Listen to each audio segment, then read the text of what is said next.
This is Scott the Fix-It Guy. Today we're putting in a new controller for Maytag Dishwasher. Here's the part number. And we've got to make sure we unplug it to start off. And it's a pretty simple procedure.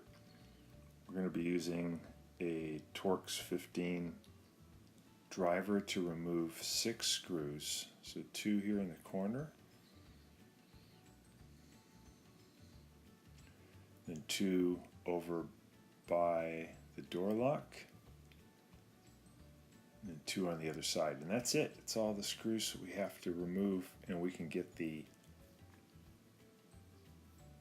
control panel to remove from the door, and that'll give us access to the controller. Here we go. So this object to our right, the circuit board, that's our controller. And this dishwasher just had a condition where nothing lit up. We suspect sometimes this thermal fuse.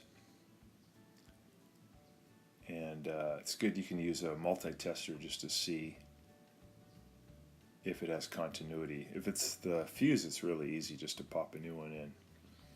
In this case, it turns out that the board needs to be replaced. So we're going to be removing these 2 modular connections. Just got to push back on a little tab, and then you can wiggle them out. So we're going to pull back on 2 little tabs here so we can lift up the left side, and then the right side will come out also. So pretty easy to get it out. And then we have to remove the ribbon cable that is part of the control panel. So we're just going to grab it and gently pull on the 2 corners, and then just take your time, gradually bring this one out. Just be careful that we don't bend the low connectors. Now we have some colored connectors here on the outside of the board, and we just have to push down on the little plastic tab, and then we can push these away. The controller actually tells you, has a little spot where it tells you where the colored plugs go back. So there's one for the yellow, one for the brown, one for the violet. So you don't have to really take a picture or remember, because it just shows you. So we're just going to pull all these out.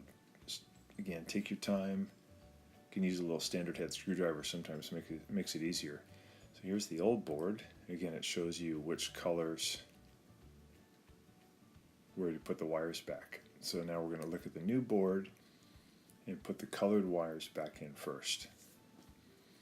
When you do this, just make sure that once you push them in, you push them all the way down as far as they'll go. A lot of times you'll feel or hear a little clicking sound. You know it's fully seated.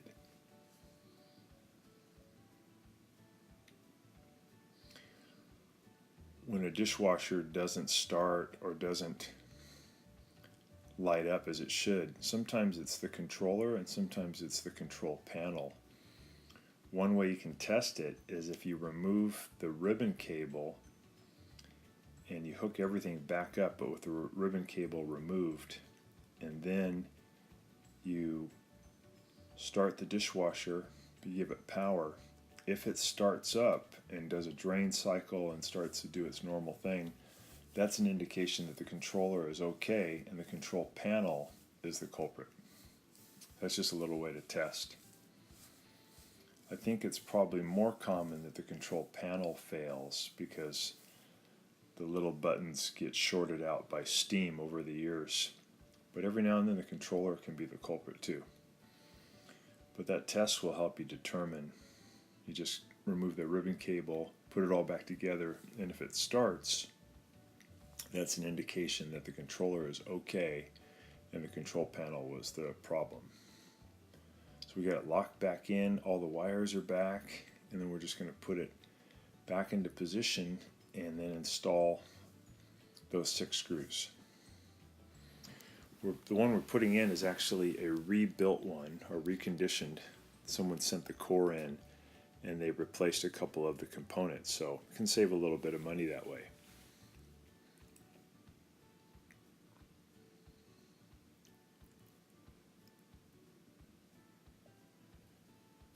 Just going to tighten these down.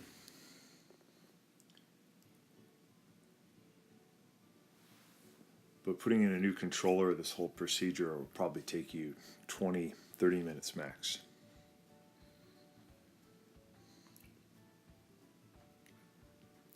And you really just need one tool. You just need this Torx driver.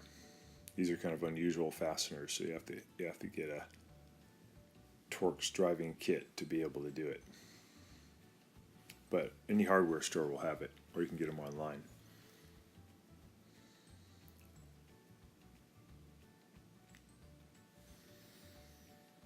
So we have all the screws back in.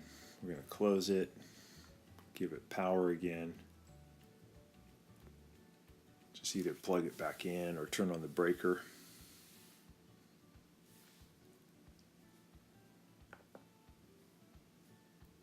And it's back working.